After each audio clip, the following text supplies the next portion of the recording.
Let me just give you 5 quick items to make sure that you get the maximum result. Real simple. I'm going to do it real quick because we got to finish. The difference in people, the difference in performance, the difference in the final result, the outcome, is it usually dependent upon skill? Is that what makes one person better than another? Yes or no? How many have seen someone with unbelievable innate skill get wiped out by an athlete, a person, a business individual who clearly had less skill? How many have seen this happen? Say aye. It's our ability to maximize. We said on day 1, leaders are what transform organizations. You want to grow this company, you want to transform this company, leaders do it. A leader doesn't mean everybody else follows you. It just means that you have a higher what? A higher standard than anybody else does. What'll make you the leader is when you have a higher expectation, not of other people, anybody can do that, of whom? Of yourself. So if you want to know what does it take to take things to the highest level, what's going to take to change my business permanently, not temporary, you can go home and you can install some of these strategies, skills, tactics, tools, insights, and see a significant change. But if that change is going to be a lasting company of value that keeps growing, then the things you've learned here have to become the standard for your organization, not something you did for a period of time. Whenever you look at somebody and say, why are they more successful than anybody else? It's always because of step 1, they've raised their standard. If you go back home and you want to change your life in any way, personally, professionally, or your company, as boring as it sounds, as stupid as it ain't it sounds, you might say, I spent all this time, this energy, this money, and you're going to tell me to raise my standards? Yes. Because even though that's not sexy, it is the only thing that creates lasting change. You can go on a diet and you can lose weight, but what will that person eventually do? They'll go where? Back, unless they raise their standard. Now that sounds so trite and stupid and positive thinky or old school, but the truth is it's the truth. So maybe I can language it in a way that's more compelling to you or more simple. What does it mean when we say raise our standards? It means you turn your shoulds into musts. The difference in people is that they turn their shoulds into musts. The things that you used to say I should do, you do your shoulds when it's convenient, when it's comfortable, when it goes your way. But when something is a must, not to other people, but a must to you, do you find the way to get it done, yes or no? So the difference in people is what's their must, or another word for that is what's their standard. Every person in this room right now, our bodies are a reflection of our physical standards. They are not a reflection of our desires. Most people have a desire for more energy or a better body or a stronger body or a more fit body. We don't get our goals, we get our musts. The ones that are the musts become how you are. And guess what? It shows up in your rituals. When it's a must, you have different rituals, different things you do consistently when you must have your body a certain way than you should or you'd like to or you ought to. How many follow what I'm talking about here? Say aye. So whether we want it or not, the only way to change your body long term is change what the must is for you. Now, I'm not telling you what it should be. Who the hell am I? I'm just saying maybe it's time for you to take a look. Because many times you set the standard a long time ago, or you lost the standard completely because most of us base our standards by our environment. Who you spend time with is who you tend to become. So if everybody around you is gaining a little weight, or everybody around you is, constantly tired, after a while, even if you had high energy, you don't want to make fun of them or tease them or make them feel bad. So gradually, subconsciously, you lower your own standard just a little bit. And that little bit is that old metaphor, overused but true. You take a frog and put him in boiling water, what's he going to do? Jump right out. But if you put him in and turn the water up real slowly, over time, it'll boil to death. That's most people's lives, isn't it? And it's usually because you haven't remembered the power of who you spend time with. Who you spend time with is who you become. So one of the things that's great about this 5 days is you found people from all over the world who are all absolutely committed to go day and night and day, literally, sometimes with food, sometimes without, but whose standard was, I am here to maximize who I am, what I'm about, what I'm going to take home, what I'm going to create. That raises your game. Remember, play against somebody you're better than, your skills are going to go down. Play against somebody better than you, just to stay on the court, the game has to go up. Want to change your life? Raise your standard. Want to Raise your standard the most, get around where it's better. Surround yourself with people playing the game much higher than you are. So just to be around them, your game has to rise. That's part of what we try to do. When we come into a company, we create that by raising the standard amongst them. Or you got to do it by yourself, but you got to do it. How many agree with me on this? Say I. And it starts with whom? It starts with us. So raise the standard. I remember when I met Michael Jordan for the first time, and it was while he was still with the Bulls. I asked him, I got a chance to do some coaching, a bunch of people, and then got introduced to him because of this. And I said, Michael, I said, how is it you do this? I mean, you're the best that's ever lived at this stage. Got to ask the same question of Wayne Gretzky. Interesting, Wayne Gretzky, I'd read someplace and he gave me the same answer. I asked him the same thing. You're not the fastest. You're not the strongest. You're not, you don't, how is it you're the great one when you're not the fastest, the strongest, the quickest? And he said, well, Tony, I appreciate the compliment, but he said, I think one of my advantages is most people skate to where the puck is, and I skate to where the puck is going. The power of what? Anticipation. He knows the pattern. With Jordan, his standard was, I asked him, he said, Tony, everybody, I said, what makes you the best? Is it natural ability? Is it talent? Is it skill? Is it God-given? Is it strategy? What is it? He said, Tony, I think I can say this to you without it sounding like hyperbole. He said, I have got unbelievable natural skills. But he said, study my history and you'll know why I am who I am. I did not make the high school varsity team when I was a sophomore in school. High school, I got cut. He said, I had a lot of natural talent, but the greatest gift of my life was a coach who said, you're not on the team. And I looked at him, I laughed at him. I said, you got to put me on the team. I'm the most talented guy out there. He said, no, you're not. He said, you have a lot of natural talent, but you have no heart, no absolute commitment, no real drive. You're not on my team. And it just crushed him. And finally he negotiated and he said, look, you want to be on my team next year? Simple. Meet me every morning before school for a one-on-one practice, and I'll take this raw talent and I'll teach you discipline. I'll show you how to raise your standard. And if you show up the whole year, I'll guarantee you a spot next year. And if you don't, probably the same outcome's going to happen when you try out next year. He couldn't believe it. And guess what? Most people don't know. Michael Jordan got up every morning and drilled and drilled and drilled, didn't get to be on the team. And next year he was on the team. He was not only good, he was great. Guess when his career exploded? When he lost again the championship to Detroit. And he was on the bus. He said he was crying in the back of the bus, physically crying, pissed off at all the other players that they hadn't done their job. And something inside of him snapped and realized, crying, whining, blaming everybody else is not the problem. I need to raise my, because he realized that's what did it for him originally. And you know what he did that year? He lifted weights like never in his entire life. He decided he was going to dominate every person, every floor, every place, every spot in the country. He's going to be stronger than anybody. He practiced like he'd never practiced in his life. And oh, by the way, he won how many NBA championships? How many in a row? 3. Retired, came back and won how many in a row? 3. Never anybody in history would even dream of such a thing, especially after retirement. That's the power of raising your standard.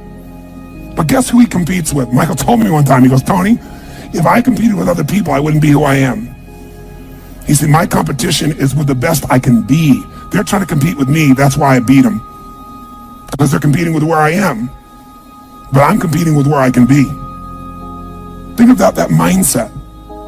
Think how your life would be different if you raised the standard of what you expected from yourself, not your people, yourself, to that level. How things could shift. It's all about changing your shoulds to musts. It's all about going back and saying, this is how it's going to be. It's like when Gary Vee was here and guys were saying, man, I'm working so hard, man. I work from 9 to 6. He goes, yeah, what are you doing from 8 to 2? 8 p.m. to 2 a.m. That's when you master your craft. I always say to people, it's what you practice in private that you'll be rewarded for in public. People say, oh my God, you have this great ability, this great skill. They didn't see all the hours. This class, this course, I know tons of this stuff like the back of my hand. But if you talk to my team who's exhausted, they'll tell you we're up to 4 a.m. almost every night. To be able to figure out how to provide for you a life cycle and get it to be real so you can think about Nike and give you accurate information about when did they really get to young adult, when did they fall down. We got to make phone calls, read financials, do all kinds of stuff. We did all that stuff. We were doing all these things and we've accomplished so much, and I figured out how to make it even better. That level of commitment is what makes you great at what you do and gives you that little edge that makes you stand out from everybody else. And that standing out is what makes somebody absolutely own an industry or brand themselves like nobody else in the world. That process is what this is about. Raise your standard. When you got to go home, you got to say, where are we going to raise the standard? What am I going to take that's been my should and make it absolute must? Where are we going to do that as a team and how are we going to pull it off? Now, who here has ever, by the way, your income right now is a result of your standards as well.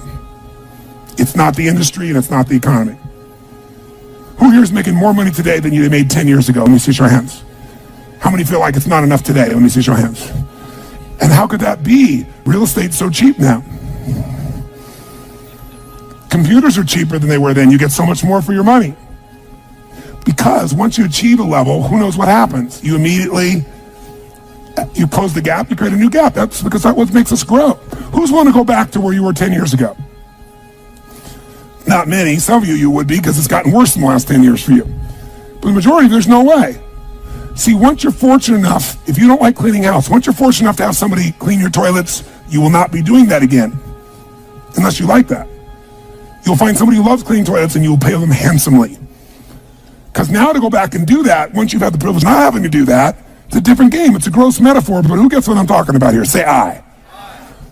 Once you have a must, you find a way to get to it. Every one of you in this room is earning what you must earn, not a dime more.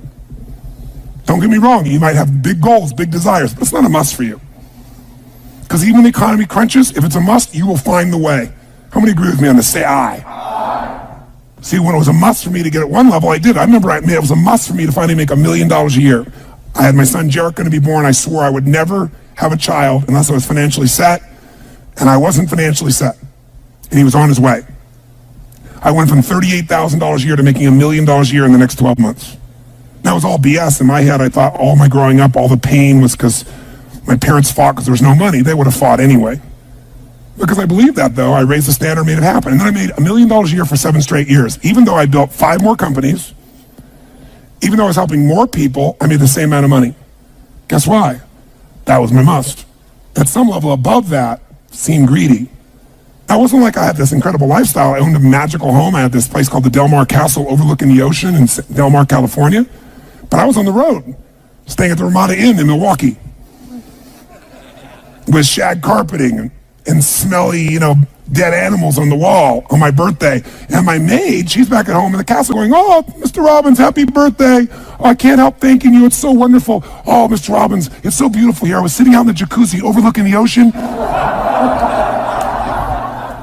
"Oh, yes. Oh, I've lost 22 pounds. I can't tell you. It's been so amazing. I get on your Stairmaster and I watch Oprah. I love your gym, Mr. Robbins." And I'm thinking, she's got a multi-million-dollar lifestyle. How many can relate to this in some way, right? So I went from 38,000 to $1 million, so I changed my income. It became an absolute what? It was nothing about money. It was about growing. Because I knew to make more, I'd have to help more people. I'd have to expand. And I came up with this goal. I wanted to feed all the people in San Diego that were homeless. First, my goal was 1/3 of the homeless people. And then my goal was everybody. I said, if I can go from 38,000 to $1 million, I should be able to go from $1 million to $3 million in 3 years, and I did it in 12 months. I found the why. I found the reasons. I got a different RPM. But it became a must for me, not a should. You're meeting your must, my friends. Maybe it's time to change your must. Some people's must is to survive. Some people's must is to be okay. Some people's must is to have freedom. Some people's must is to have more than they could possibly spend. Some people's must is take care of everybody around them. Whatever your must is, you're going to get it. When you leave here, get clear on your must. Or raise your what? Step 2, real fast. I'm going to do it real fast. Who here's ever raised the standard and you get out there and you go, "I'm going to go do this. And I'm committed. I'm going to change this. I'm going to make that happen. I'm going to lose 50 pounds. I'm going to take my company to the next level." And you're all excited. And then all of a sudden this voice in your head goes, "Who are you kidding?" Who's ever had one of these? Raise your hand. Say I. So once you raise your standard, you got to get certainty behind it. You can sustain it. And that means you got to change your limiting beliefs. You got to change your limiting beliefs. And who has limiting beliefs, by the way? Who? Everyone does. So you got to become aware of it and you got to destroy it. Now, how to do that? Honestly, if you've been to the UPW, you know how. If you haven't, come join me in San Jose or someplace else. And who has limiting beliefs, by the way? Who? Everyone does. So you got to become aware of it and you got to destroy it. Now, how to do that? Honestly, if you've been to the UPW, you know how. If you haven't, come join me in San Jose or someplace else and come through the experience. When you change your limiting belief, everything changes. Because as you believe, so is it done unto you. If you believe you're right, or you believe you're wrong, you're right. Because whatever you're certain about, you find a way to support it. I always teach people to exercise. Try this, and if you know it, do it fresh. Look in this room real fast for everything that's brown in this room. I'm going to give you a test. What's brown? Quick, look for brown, look for brown, look for brown. Brown hair, brown clothing, brown. Close your eyes. Tell me everything you saw in this room that's red. Raise your hand if you see more brown in your head than red, and say I. Open your eyes. Now look for red, look for red, look for red, look for red, look for red, look for red. Look everywhere for red, look for red. Raise your hand if you found more red this time. Raise your hand, say I. Why? Because you're looking for it. Because whatever you focus on, you'll find. In fact, you'll find stuff that's not there. How many saw beige, called it brown just to feel successful? How many saw burgundy, called it red just to feel successful? See, once you believe something is a certain way, out of your need for certainty, you'll change things to meet that belief. Let me show you in 2 seconds flat why the rich get richer and the poor get poorer. I call it the success cycle. Real fast. Draw yourself 4 squares, put them up on the screen here. You'll see, as I do this, take a quick look. You'll notice you've got the word potential up in the left-hand square. Up in the right-hand square is the word action. Bottom right is the word results. Bottom left is the word belief, or another word for that would be a sense of certainty. Potential, action, belief, results. And notice there's arrows in a clockwise fashion where they just keep feeding each other over and over and over again. So again, it's potential, action, results, belief, or another word for that would be certainty.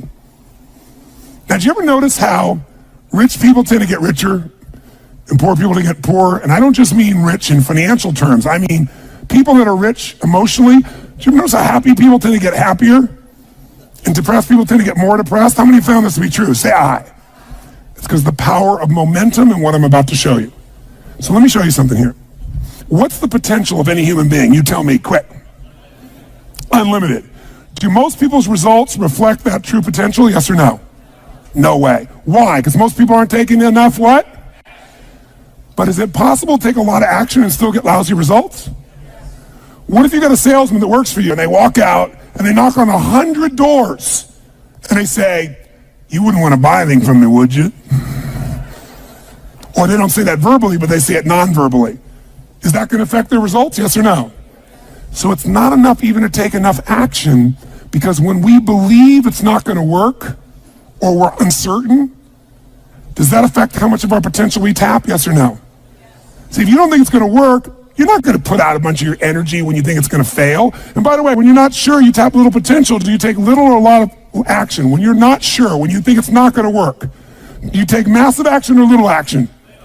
Now, when you take little potential with little action, what kind of results do you get? Little lousy results. And when you get lousy results, what does that do to your belief? You go, see, I told you it wasn't going to work. Told you it was a waste of time. And then, by the way, when you have less belief, how much more potential do you take? More or less? If it's possible, you tap less potential, more or less action. Less. And what happens to your results? They get even what? And now they got worse results. What's that do to your belief? And by the way, now you see the current economy. Isn't it true? Everybody out there is going, oh my God, the results are so bad, it's going to get worse in the future. So I better pull in my horns, there's less potential, so I'm not going to push as hard. I'm not going to take much action. Oh my God, I'm getting lousy results with little potential of action. Oh my God, it's going to get worse. That's what creates a recession, depression, whatever you want to call it. How do you change that? By the way, can it work the opposite direction? What would happen if something inside you gave you so much certainty inside of you that you felt absolutely certain that recession was your friend? That the worst economy for you was the greatest time on earth. That all you had to do is manage your state and apply your fundamentals and immerse, stay coached so you don't get off target, keep taking action, and you can own your business and you go to other people's businesses. How many believe that, by the way? Now say I. When you have that kind of certainty, are you going to use more of your potential when you go home or less? Which one, my friends? Are you going to take less or more action?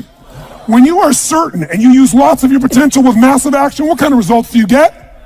Massive action gets massive results. What kind of belief do you get now when you get better results?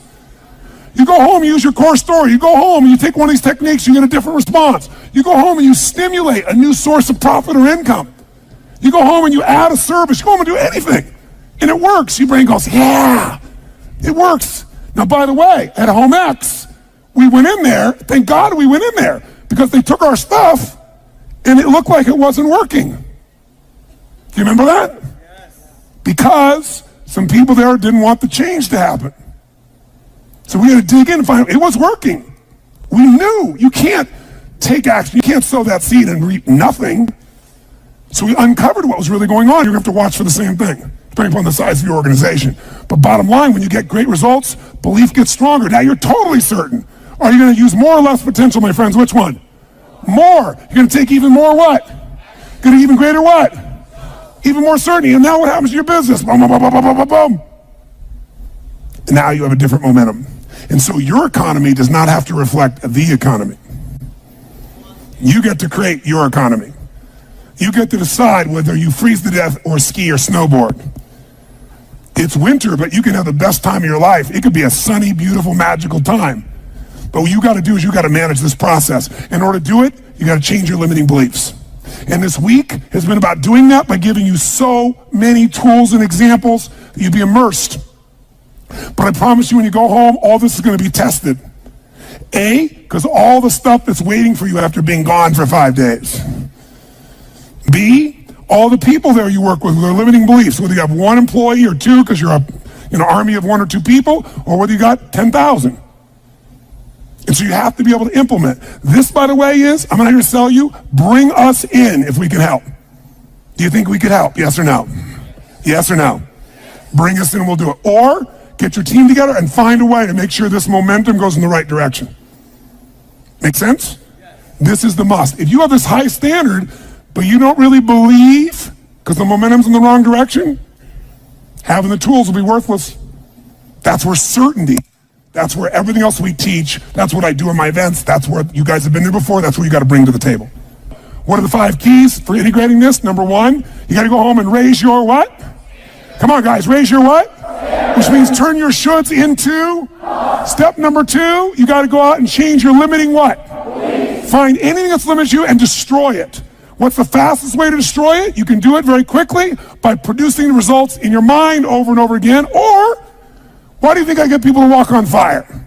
Because they think it's impossible. When they walk in this fire, mentally you might say, oh, I can do it. But when they get in front of that fire and it's 2,000 degrees burning hot coals, it gets their full attention. And suddenly they have a state change. And when you get yourself in a state where you can storm through fire, it's not about fire walking. The state you're in to get yourself to walk across fire is the metaphor for anything that used to stop you, the fire of your life. And by the way, when you cross fire and you're on the other side doing something you once thought was difficult or impossible, it's that easy, your brain goes, what else can I do that I thought was impossible? It's unbelievable. It's not intellectual, it's emotional. Plus, after fire walking, cold calling is not a problem. You get the idea, ladies and gentlemen? All right? So what we're really talking about here is changing your beliefs. Now, here's the third key. If you're going to get maximum results, you got to model what works. We brought you for 5 days and nights here, models of what works. Go back and get them. Now, here's where the challenge is. How many got tons to do in your normal list of things to do when you go home? How many got a lot to do? Say aye. How many have a lot of outcomes you got to go after? Say aye. How many have the same amount of time you had before? Say aye. So in your business, if you need something to get done, you get it done because it's an absolute what? Or you hire someone to get it done. Hire us, hire someone else, get somebody inside. But are these things you're going home with musts or shoulds? Which one? Do whatever it takes. You say, I don't have the money. You don't have the money not to. Forget us. Hire somebody as an individual who knows what they're doing and put them in there. Leverage yourself. The only way you're going to get the game bigger is by taking a little bit of what, my friends? Risk. But that means get yourself some resources. Be resourceful enough to get the resources. What's great about this? What is this opening? What is this creating? What's possible? What have I not seen? This is going to make me see. What have I learned from this? What can I learn from this? What am I willing to do to still have it the way I want it? That's the 4th step. You intensify, and you innovate. And then there's the final 5th step. And that 5th step's really simple, my friends. And that is step up and give. Step up and give more than anyone else could possibly expect. The ultimate transformation happens when you stop trying to get and you start to give. Whenever you're at your best, you're giving. I remember so vividly driving in my car, my Volkswagen Bug, and I was struggling, and I was 19 years old. I was driving on a freeway in San Gabriel Valley, the 210 freeway, I'll never forget. And it's midnight, and I'm frustrated. I felt like I tried everything, and I had these big hits, like the one you just saw, and nothing was going my way, and I was frustrated, and I kept thinking, how come I'm not getting what I want? And all of a sudden, it just hit me on the freeway. I pulled over the side. It was almost midnight, no cars really around. Grabbed my journal, and I wrote, and I still have the journal to this day from when I was 19 years old, full page, and I wrote, the secret to living is giving. And I realized why I wasn't doing well.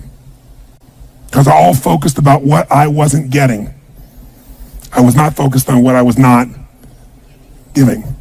And the whole game changed.